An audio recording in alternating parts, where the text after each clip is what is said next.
Hey guys! Today for our read aloud, we're going to be reading How the Stars Came to Be. And this is by Poonam Mistry. And the reason I wanted to read this book today was purely because the cover is absolutely gorgeous. Like, I want this painted on my wall. Like, look how pretty it is, and it's got some gold in it, and the back is so pretty. But I'm also super excited to read this book because I've heard excellent reviews about it. So let's go ahead and jump into How the Stars Came to Be.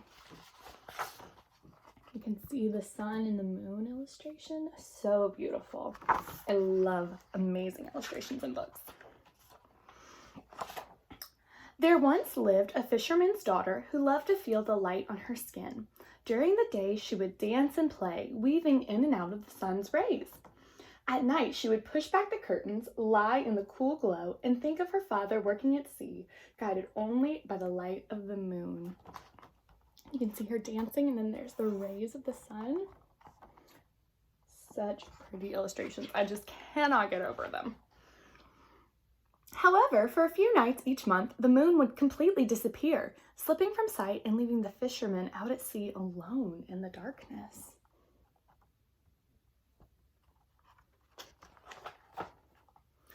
One morning, as the sun spread light over the land, the girl could be found crying in the corner of her room. "My dear, whatever is the matter?" the sun asked, gently warming the light that surrounded her.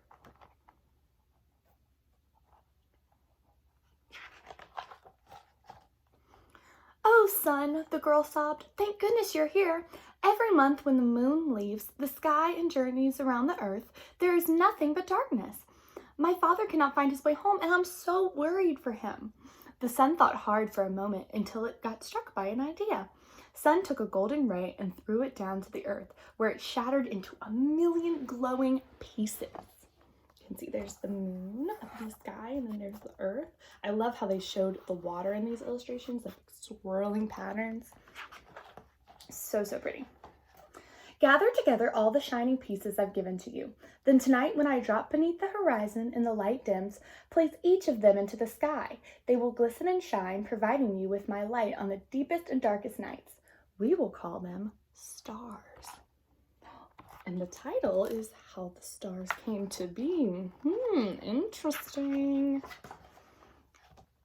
That night, the fisherman's daughter climbed to the top of the highest mountain, and at the point where the sky meets the earth, she began carefully placing each of the sun's stars into the navy fabric of the sky. She started with the brightest star. Reaching up, she placed it directly above her head. "You will be called Polaris," she announced, "and you will always point the way north." Have you ever heard of the North Star? She slowly, carefully began to arrange the stars in the sky, creating beautiful pictures and images. Soon the word spread that the girl's pictures were known across the land. Animals came from far and wide to have their portraits pinned into the sky. See, I see a wolf. That looks kind of like a chameleon, a whale, a bird, a rabbit, and a snake.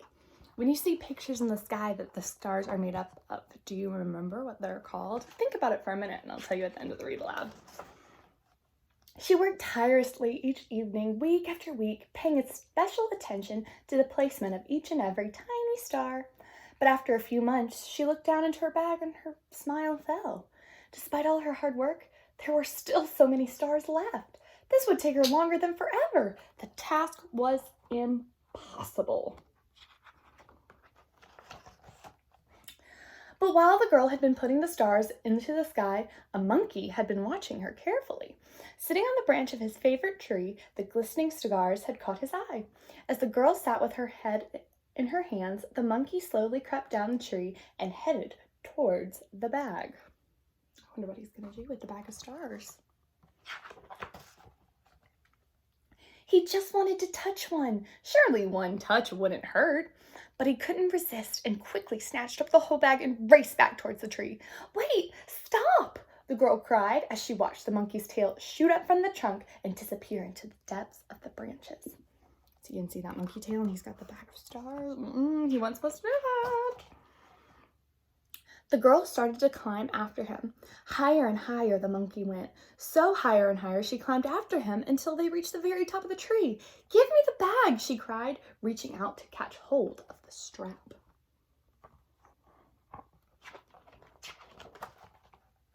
The monkey and the girl fought over the bag, pulling it back and forth. Suddenly, the monkey let go. "Oh no," the girl cried. "Look what you've made me do. You've ruined my beautiful pictures."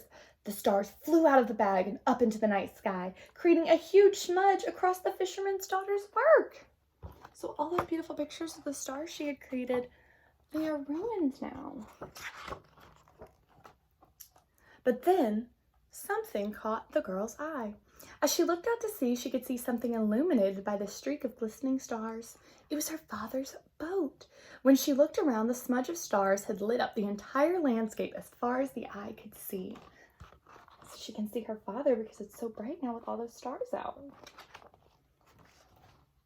Everyone came out of their homes to see the beautiful sparkles that lit up the night sky, and they marveled at the astonishing new arc of stars that the monkey had created. From then on, the fisherman was able to find his way home safely every night, and this is how the stars came to be. And then these beautiful illustrations even on the back cover. So you remember those pictures in the sky that are made out of stars are called constellations. So she was creating the constellations, and that's probably why they're so tricky to find, is because that monkey just let all the stars go everywhere. So you gotta look extra careful to see those constellations. I hope you guys enjoyed how the stars came to be. I enjoyed reading it with you so much. I hope you enjoyed the illustrations as much as I did, and I will see you guys in the next Read Aloud. Bye!